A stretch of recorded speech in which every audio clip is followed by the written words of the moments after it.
Maybe you've already noticed what happens when you believe every story that your brain whispers. It's like signing contracts you never read. Each me story takes a little slice of your freedom until life feels like a jail sentence you didn't even commit. Now, what's the cost of carrying that seriousness forward another year, another decade?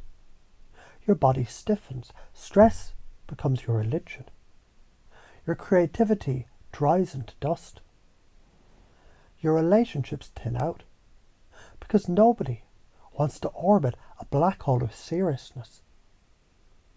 And the most tragic, you forget how to laugh so hard you stop existing. That's the side effect of not acting. That's the karmic fine print, a life smaller than it was ever meant to be. But let's chunk up, step back. Imagine instead you stop feeding those me stories, something shifts. Your prefrontal cortex lights differently. Your nervous system hums in a new key. Suddenly, play is not childish, it's intelligence. Creativity floods in. Life bends towards joy, like plants towards sunlight. Now extrapolate that future forward. You become magnetic, because laughter is irresistible. Ideas arrive sideways, effortlessly, while others grind their gears. Your body heals faster because coherence restores what stress corrodes.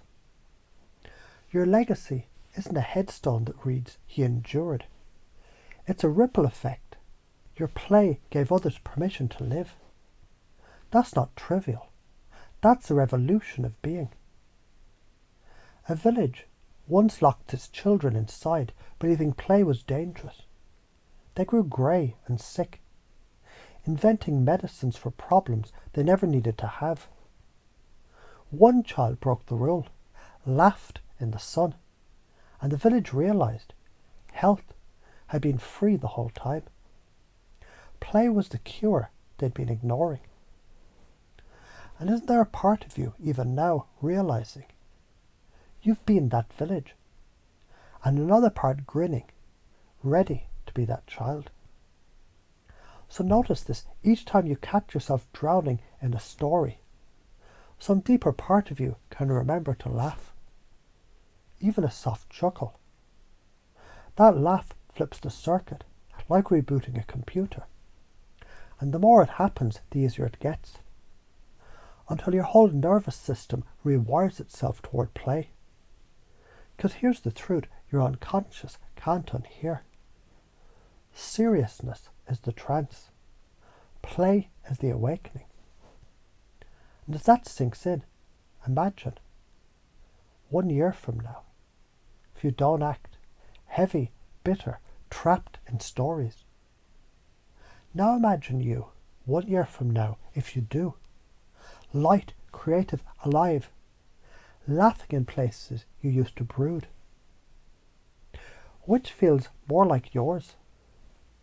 Which future does your unconscious already start rehearsing right now? From this moment forward, every serious story becomes a trigger for play. Every me story becomes a cue to laugh. And every laugh becomes a doorway into creativity, coherence, and connection. Life isn't a punishment. Life is a playground. And the playground was always open.